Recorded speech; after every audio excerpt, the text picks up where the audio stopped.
My ex-wife left me for a rich guy, lost everything, then showed up at my office, begging for a job.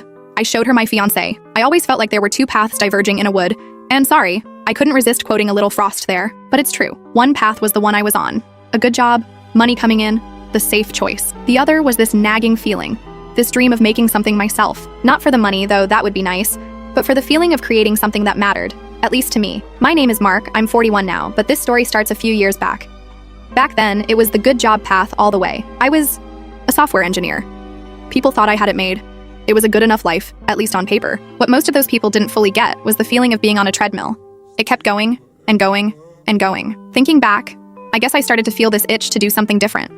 I had this core belief, a need, to have a stake in what I was doing. It was hard to explain. I wasn't unhappy exactly, more like unfulfilled. It was like eating bland food every day. It keeps you alive, but you never really taste anything. This had been going on for so many years. The thing is, my ex-wife, Sarah, she liked the taste of the life we had. She did. It wasn't bad, was very comfortable, but I just needed something different.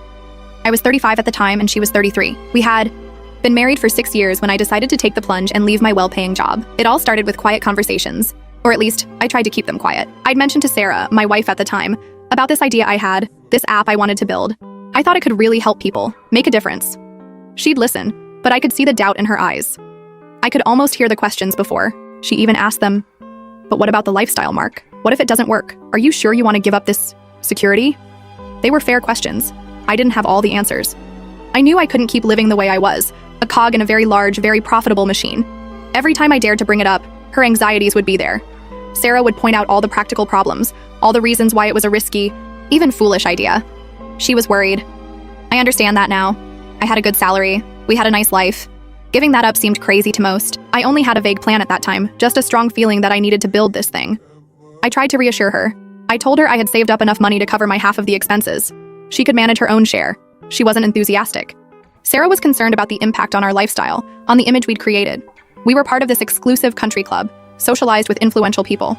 Sarah only bought clothes and accessories from the best brands. It was clear that we couldn't keep up that kind of lifestyle without my steady income. The funny thing is, I was never truly attached to that way of living. Even with a good salary, before Sarah, I lived pretty simply. I was willing to let go of the luxuries for the sake of pursuing my real ambition. However, she wasn't interested in any sort of compromise. One time, early on, I even suggested selling some of her designer handbags to help fund the startup.